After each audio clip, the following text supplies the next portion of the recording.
দাম্পত্য জীবনে সুখে থাকা এটা জীবনের সুখের অন্যতম মানদণ্ড। যার দাম্পত্য জীবনে সুখী না, সে অনেক সম্পদশালী হতে পারে, অনেক প্রভাবশালী হতে পারে, অনেক পদের অধিকারী হতে পারে, অনেক বড় দায়িত্বশীল হতে পারেন, অনেক বড় নেতা হতে পারেন, অনেক বড় পরিচিত পপুলার মানুষ হতে পারেন, তিনি সুখী না। সুখের অন্যতম বড় একটা প্যারামিটার হলো দাম্পত্য জীবনে সুখী হওয়া, স্বাচ্ছন্দ্যশীল হওয়া। টাকা পয়সা এবং সামাজিক অবস্থান দিয়ে মানুষ সুখী হয় না। আমাদের কাছে অনেক মানুষ এসে চোখের পানি ফেলেন, তাদের সামাজিক অবস্থান অনেক মজবুত, কিন্তু তারা পারিবারিকভাবে সুখী নন। সুখের সাথে এই টাকা পয়সা এবং সামাজিক অবস্থানের সম্পর্ক আপনি যতটা আছে মনে করেন, বাস্তবে ততটা নাই। তাহলে কিসের সম্পর্ক? আসুন আমরা সেই জায়গায় চলে যাই। নাম্বার 1, আপনার দাম্পত্য জীবনের সুখের জন্য সর্বপ্রথম এবং প্রধান করণীয় হলো আল্লাহ তাআলার কাছে অনেক আগে থেকে দোয়া করতে থাকা। দাম্পত্য জীবনে সুখের জন্য দোয়া কিভাবে করতে হবে আল্লাহ শিখিয়ে দিয়েছেন। রব্বানা হাব লানা মিন আজওয়াজিনা ওয়া যুররিয়াতিনা কুররাতা আয়ুন। আল্লাহ, আমার পরিবারের সদস্যরা যেন এমন হয় যে তাদেরকে দেখলে আমার নয়ন জুড়িয়ে যাবে।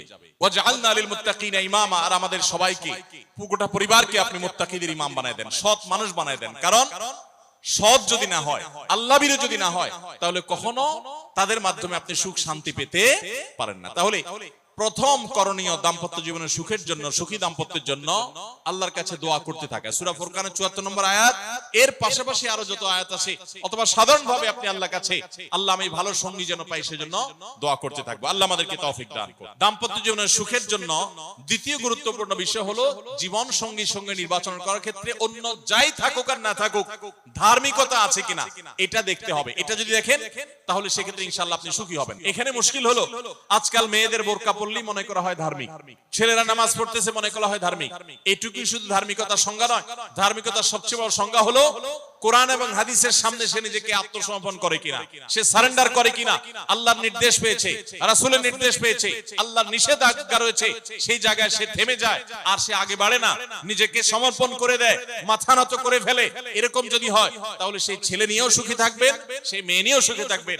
আমি বিশেষ করে মেয়ের বাবারা যারা নিজের মেয়ে বিয়ে দেওয়ার জন্য সরকারি চাকরিজীবী খুঁজেন, পয়সাওয়ালা খুঁজেন, বড় বড় পদে থাকা মানুষগুলোকে খুঁজে বেড়ান, আমি তাদেরকে বলি আপনার মেয়ের জন্য ফজরের নামাজের সামনের কাতারে থাকা যুবকগুলোকে খুঁজে বের করেন। দাম্পত্য জীবনের অনেক গুরুত্বপূর্ণ একটা পয়েন্ট হলো এটা, যে আপনি তার রূপ লাবণ্য, সামাজিক অবস্থান, সম্পদ, পয়সা কড়ি এগুলো দেখেন বা না দেখেন, প্রধান বিবেচ্য বিষয় হবে তার ধার্মিকতা। এটা যদি দেখেন ইনশাআল্লাহ দেখবেন যে আপনি সুখে থাকবেন। তৃতীয় যে পয়েন্টটি বলতে চাই তা হলো দাম্পত্য জীবনে সুখী হতে হলে সবর এবং শুকর, এই দুইটা মূল মন্ত্রের কোনো বিকল্প পথ খোলা নেই। সেটা স্বামীর জন্য প্রযোজ্য, স্ত্রীর জন্য প্রযোজ্য। স্বামী হিসাবে আপনি স্ত্রীর অনেক অনিয়মতা দেখতে পাবেন, অনেক কিছু দেখতে পাবেন, আপনার আকাঙ্ক্ষা, আপনার চাহিদা, প্রত্যাশার বিপরীত, আপনাকে সবর করতে হবে। দাম্পত্য জীবনের টুকটাক সমস্যা হবেই, এটা প্রত্যাশিত, মনে রাখবেন। এই জিনিসটা যদি আপনি আগে থেকে মাথায় রাখেন তাহলে আপনার কষ্ট অনেকখানি দূর হয়ে যাবে। দাম্পত্য জীবনে যদি স্বামী স্ত্রী উভয়ে যদি ধৈর্যশীল না হয়, সবরকারী না হয়, হুটহাট রিয়াকশন করে ফেলে, কখনো দাম্পত্য জীবনে সুখী হওয়া সম্ভব নয়। আপনার স্বামীটা হয়তো অমানুষ, সে আপনাকে গালিগালাজ করে কিন্তু চরিত্রহীন না। অনেকের স্বামীটা খুব ভদ্র কিন্তু চরিত্রহীন, ব্যবহার ভালো করে চরিত্রহীন, তাদের কষ্ট আপনার চাইতে কম না, নিশ্চয় আপনি তার চাইতে ভালো আছেন। মানুষ এভাবে যখন ভালো দিকগুলো চিন্তা করবে তখন তার ভিতরে শুকর আসবে। তাহলে দাম্পত্য জীবনে সুখ শান্তির জন্য তৃতীয় করণীয় হলো সবর এবং শুকরের চর্চা করা। আল্লাহ আমাদের সবাইকে তৌফিক দান করুন। 4 নম্বর হলো স্বীকৃতি দিতে জানা। অনেক লোক আছে নিজেকে খুব শিয়ানা মনে করে, স্বামী হয়ে বউর তারিফ করতে রাজি না, বউ হয়ে স্বামীর তারিফ করতে। দাম্পত্য জীবনের সুখের জন্য একে অন্যের তারিফ করার কোনো বিকল্প নাই। এই জন্য দাম্পত্য জীবনে সুখ শান্তির জন্য একে অন্যকে ভালোবাসা, প্রশংসা করতে জানা, বিশেষ করে স্বীকৃতি দিতে জানা, ভালো গুণগুলোর কথা বলা, এটা হারিয়ে গেছে। অনেকে মনে করে যে না, ভালো গুণ বললে মাথায় উঠবে, এটা ভুল। মাথায় উঠবে সেটা ব্যালেন্স করার জন্য আপনাকে অন্য কাজ করতে হবে, কিন্তু তাহলে প্রশংসা করতে কার্পণ্য করা যাবে না, স্বীকৃতি দিতে হবে। 5 নম্বর হলো দাম্পত্য জীবনের সুখ শান্তির জন্য একে অন্যের কনসার্নের জায়গাগুলো আছে, ইস্যুগুলো আছে, এগুলোকে মাথায় রেখে চলতে হয়। যেমন আপনি স্বামী হিসাবে বউয়ের বাপের বাড়ির মানুষদের বদনামি থাকলেও করবেন না, কারণ কোন মেয়ের কাছে নিজের বাপ মা, নিজের ভাই বোনের কোনো দোষ শুনতে ভালো লাগে। ঠিক একই ভাবে মা বোনরা যারা আছেন তারা স্বামীদের দুর্বল পয়েন্টগুলোকে মাথায় রাখবেন। যে কথা বললে স্বামী স্ত্রী উভয় জানেন যে যেটা বললে তার মনে কষ্ট হয় সেটা তাকে বলবেন না। এই বিষয়গুলো মাথায় রেখে চলা যে কি বললে তার কষ্ট হয়, ইনশাআল্লাহ এতে দাম্পত্য জীবনে সুখ শান্তি হবে। এর পাশাপাশি 6 নম্বর হলো সময় দেওয়া। আজকাল দাম্পত্য জীবনের সবচেয়ে বড় সমস্যা হলো, তরুণ বন্ধুরা ভালো করে শুনে রাখেন, বিয়ে যারা করবেন ভবিষ্যতে আরো ভালো করে শুনে রাখেন, এই মোবাইল ফোন আমাদের দাম্পত্য জীবনকে ধ্বংস করার অন্যতম কারণ। অতএব আল্লাহর ওয়াস্তে মোবাইলগুলোকে নিয়ন্ত্রণ করেন, মোবাইলগুলোকে নিয়ন্ত্রণ করেন। বাসায় ঢোকার আগে মোবাইলের গলা চিপে বন্ধ করেন, এরোপ্লেন মুড করেন।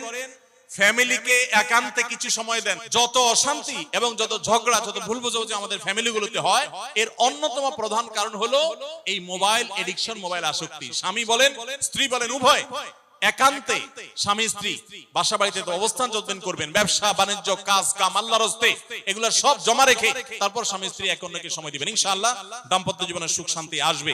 7 নম্বর পয়েন্ট হলো অন্যের সুখের মিথ্যা গল্প শুনতে যাবেন না। যে অনেক মহিলা এসে বলবে, ভাবি আপা কি বলবো আর, আপনার ভাই এত কেয়ারিং, কি যে যত্ন করে আমারে, আমার দিক খুব খেয়াল রাখে, একটু সমস্যা হতে দেয় না, বাইরে গেলে একটু পর পর ফোন দিয়ে মেসেজ দিয়ে খবর নেয়। বুঝবেন যে সাক্ষাৎ শয়তান হাজির হয়ে গেছে। এই লোক হয়তো সৎ উদ্দেশ্যে বলছে, কিন্তু শয়তান তাকে দিয়ে বলাচ্ছে আপনাকে অশান্তিতে ফেলার জন্য। মনে রাখবেন তাদের সংসারে এমন এমন অশান্তি হয় যেগুলো হয়তো আপনাদের হয় না, শুধুমাত্র শয়তান ওইগুলো আপনার সামনে হাজির করছে। খবরদার, ওইগুলো দেখে খুব সহজে একে অন্যের প্রতি জাজমেন্ট করতে যাবেন না। 8 নম্বর ক্ষমা করতে শেখা। দেখুন, ক্ষমা করতে না পারলে দাম্পত্য জীবনে কেন কোন জীবনে আপনি কখনো সুখী হতে পারবেন না। আপনি যদি বলেন যে কতবার ক্ষমা করব, যতবার আপনি আল্লাহর কাছে ক্ষমা আশা করেন, আপনি আপনার স্ত্রীকে, আপনি আপনার স্বামীকে, আপনার জীবন সঙ্গীকে, যে কোনো মানুষকে ততবার ক্ষমা করবেন। আপনি জীবনে একই পাপ কতবার করেন আল্লাহ মাফ করবেন আশা করেন না, তাহলে আপনার আল্লাহর বান্দাকে কেন আপনি ক্ষমা করবেন না? বিধায় ক্ষমা করা এটা শিখতে হবে। আল্লাহ তাআলা ক্ষমাশীল মানুষদেরকে ভালোবাসেন, বিধায় আমরা ক্ষমা করতে শিখবো ইনশাআল্লাহ। 9 নম্বর হলো শয়তান যে সমস্ত জায়গাতে ধোঁকা দেয়, এই জায়গাগুলোকে ক্লিয়ার রাখা। যেমন একটা পয়েন্ট বলি, স্বামী স্ত্রীর মধ্যে কিছু কিছু জিনিস প্রাইভেট থাকতে পারে। আপনার স্ত্রী আপনার শ্বশুর বাড়িতে ফোনে কথা বলেছে, কি বলেছে, আম্মা তোমার সাথে কি বলেছে, তোমার আব্বা কি বলেছে, তোমার ভাই কি বলেছে, ব্যক্তিগত বিষয়গুলো খুব বেশি খোঁচাখুচি করে জানতে যাবেন না। এগুলো জানতে গেলে অশান্তি হবে। অনেক সময় দেখা যেতে পারে কোনো কিছু দেখে আপনার সন্দেহ হয়েছে, তাহলে এটা পেটের ভিতর রাখবেন না। আবার খারাপ ভাবে উপস্থাপন না করে সুন্দরভাবে উপস্থাপন করুন যে আমার কাছে এরকম মনে হয়েছে, তাতে সাময়িক ঝগড়া হোক, কিন্তু আপনি ক্লিয়ার হয়ে যাবেন এবং নিজেদের মধ্যে কোনো ঝামেলা থাকবে না। শয়তান বিশেষ করে ওয়াসওয়াসা, কুমন্ত্রণা, সন্দেহের রোগ দিয়া দাম্পত্য জীবনে সবচেয়ে বেশি অশান্তি তৈরি করে। এজন্য সন্দেহকে কোনো স্থান দিবেন না। যখনই সন্দেহ আসবে বুঝবেন যে শয়তান এটা সৃষ্টি করছে। সর্বশেষ 10 নম্বর হলো শাসন করার যদি কখনো দরকার হয়, স্বামী হোক আর স্ত্রী হোক বা সাধারণ মানুষের ক্ষেত্রে এটা প্রযোজ্য, রাগের মাথায় কখনো শাসন করবেন না। শাসন করতে হলে মাথা গরম হয়ে গেছে একটু সবর করবেন, ঠান্ডা মাথায় শীতল মাথায় তারপরে শাসন করবেন। যখন রাগ উঠছে তখন কিছু বলতে যাবেন না।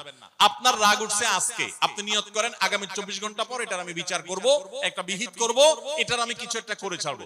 24 ঘন্টা টাইম নেন, ইনশাআল্লাহ আপনি নিশ্চিত থাকেন 24 ঘন্টা পর যদি আপনি এটা নিয়ে বসেন, তাহলে আপনার এই বসাটা অনেক বেশি হবে ন্যায়সঙ্গত। এটাতে কোনো প্রকার সীমালঙ্ঘন থাকবে না, রাগের চোটে অন্যায় আচরণ হবে না, জুলুম হবে না, বাড়াবাড়ি হবে না, যথাযথ শাসন হবে। এই জন্য ভাইরা, রাগ যখন হয় ওই টাইমটাতে ঝগড়াঝাটি করতে হয় না।